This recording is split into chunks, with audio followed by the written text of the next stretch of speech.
Tinatanong ako ng mga tao kung bakit ako laging nasa mga bundok. Ano raw ba yung natatangi sa mga ito? Hindi ba ako napapagod sa mga kagaya nitong inaakyat ko? Sa totoo lang, hindi ko alam ang tamang sagot para dyan. Ang lugar na ito ang makakapagsabi ng wala akong binibigkas na mga salita. Pupukawin ng damdamin mo na mahirap papaliwanag. Ang lugar na ito ang nagparamdam sa akin kung gaano lang tayo kaliit sa mundo. Dito mo mapagtatanto kung gaano kahalaga ang buhay. At sa halip na magsalita ako, hayaan niyong ipakita ko na lang sa inyo. Simulan natin dito.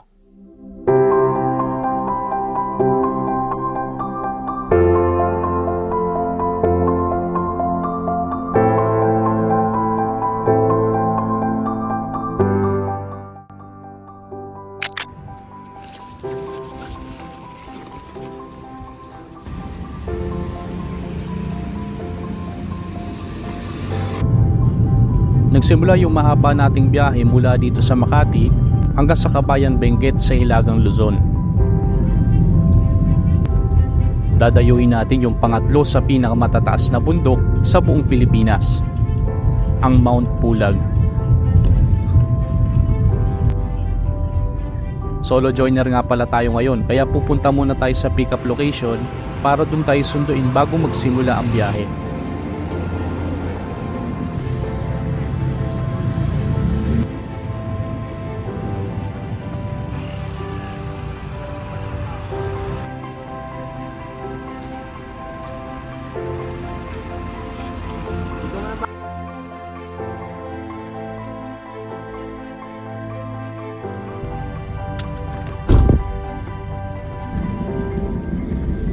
Tumatagal ito ng halos 8 hanggang 10 oras hanggang sa jump off point bago umakyat ng Mount Pulag.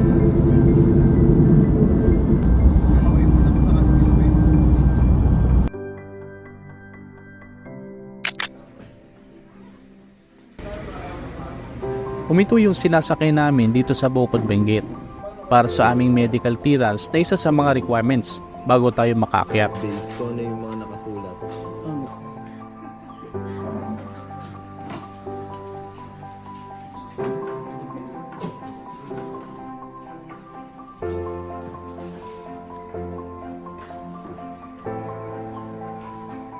Dito na rin kami nag-umagahan bago kami tumuloy sa DENR office at sa orientation.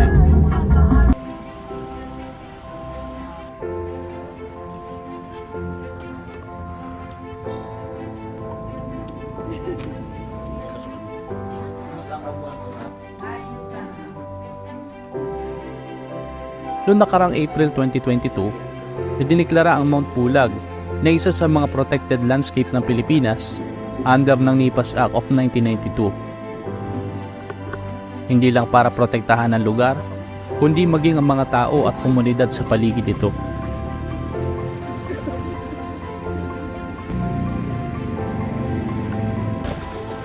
Katatapos lang ng aming orientation para sa kapit natin bukas doon sa Mount Pulag.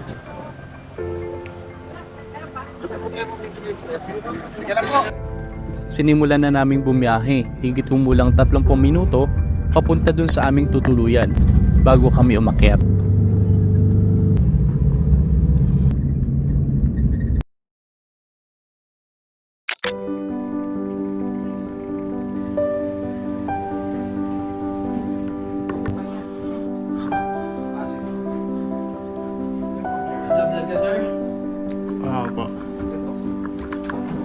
Bali dito kami mamamalagi hanggang bukas sa Babans Homestay.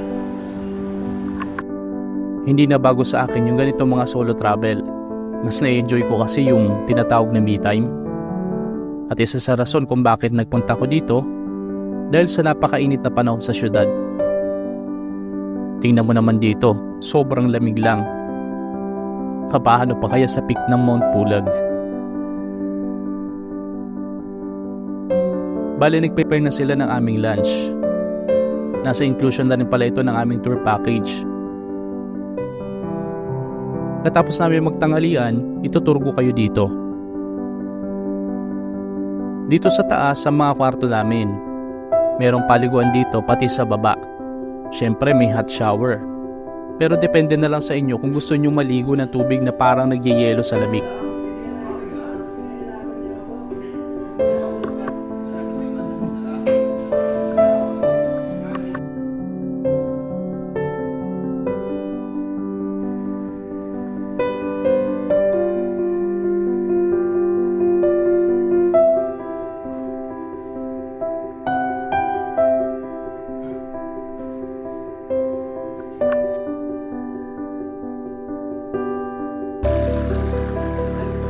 Sumama muna ako sa mga kasama ko mag-ikot-ikot sa lugar.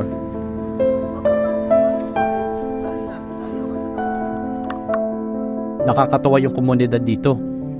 Puro tanim na gulay.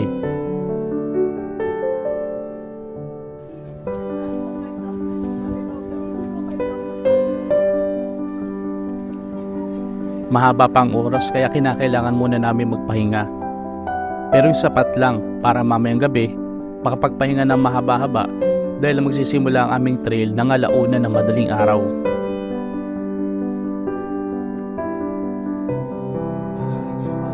Ito na ang aming early dinner time.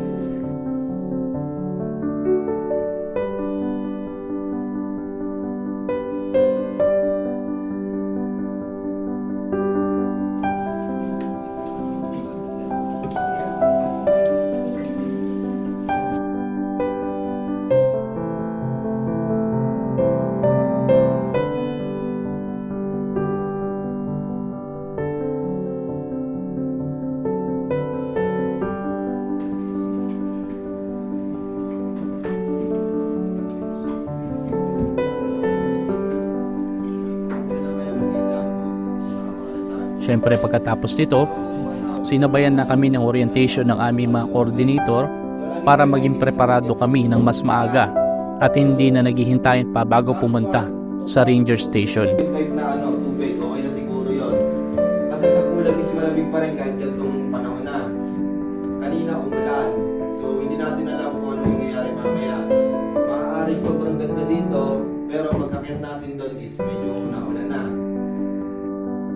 Altitude sickness po, magkakaroon din tayo ng ganon. So mas better sa food trip. Wake up time, and then light breakfast. Tapos, atin naman yung pagod na pagod kayo, lagi kayo magsasabi sa turkey. Yung turkey po kasi natin minsan is nahihiya siya. At syempre, inayos ko na din yung aking mga gamit bago ako magpahinga.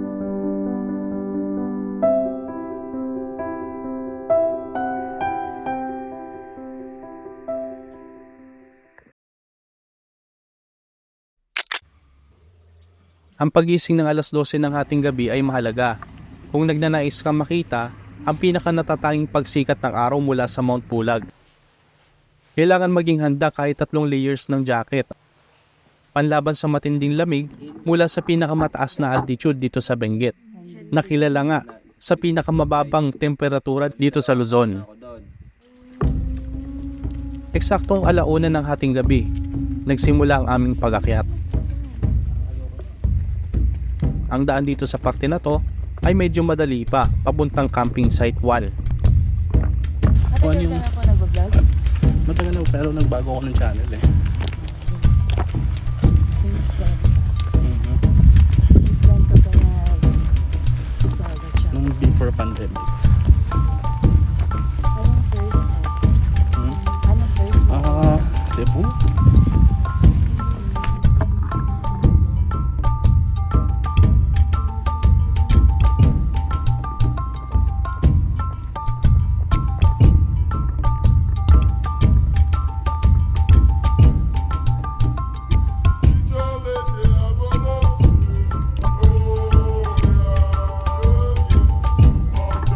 Mula dito sa Camp 1, ang daan sa gitna ng tinatawag na Mossy Forest ay nakakailangan ng pagtsatsaga dahil sa ilan sa daan ay maputik at basa.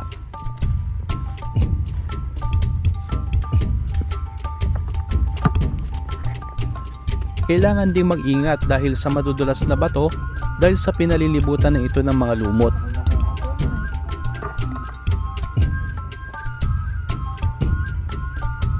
Ang patuloy namin paglalakad ang nagdala sa amin sa camping ground 2 ng alas 3:40 ng umaga. Kinakailangan namin magpahinga muli dahil sa layo na rin ang aming nilakad at para may sapat muli na lakas na magpatuloy bago makarating sa taas ng Mount Pulag. Nagpatuloy na kami sa paglalakad hanggang makarating kami sa daan ng grassland.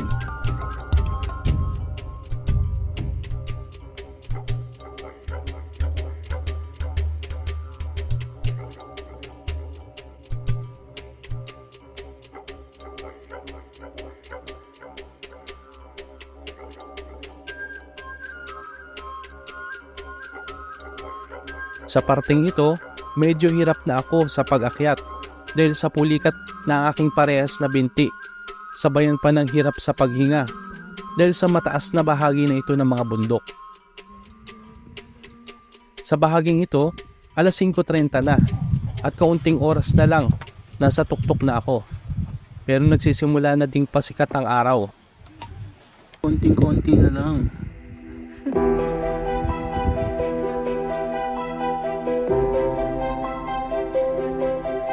Sa wakas, nakarating din sa summit ng Mount Pulag.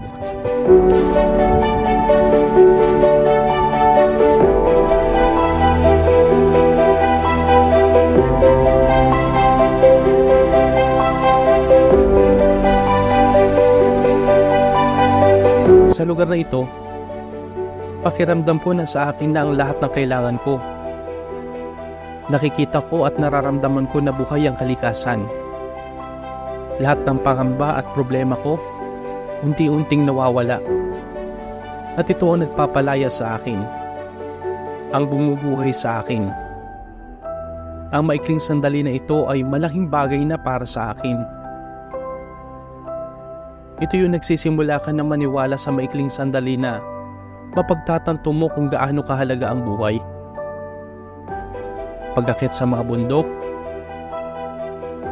tinatamasa ang katahimikan ng kalikasan, napapagod, nahahapo, pagiging komportable sa pagiging hindi komportable. Lahat ng mga alaalang ito ay nilikha mo kapag sinubukan mo makarating sa isang lugar. Ito ang mga alaalang iingatan ko habang buhay.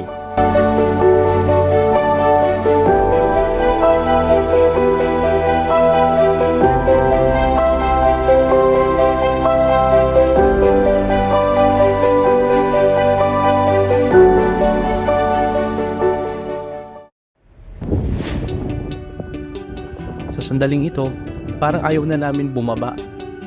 Naalala kasi namin yung aming pinagdaanan ng mahabang oras. At mataas na din ng sikat ng araw. Buti na lang malamig pa rin talaga.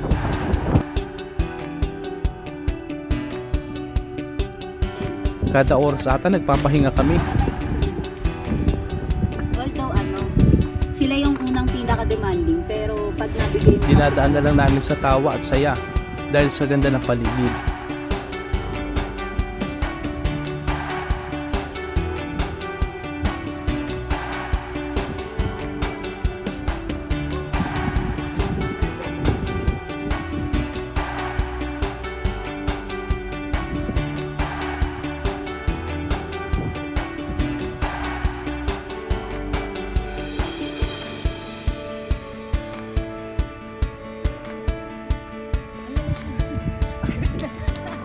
So, nakakalahati na kami pabalik ng Camp 2. Medyo nakaka-drain lang siya kasi simula 1 AM naglalakad na kami until now.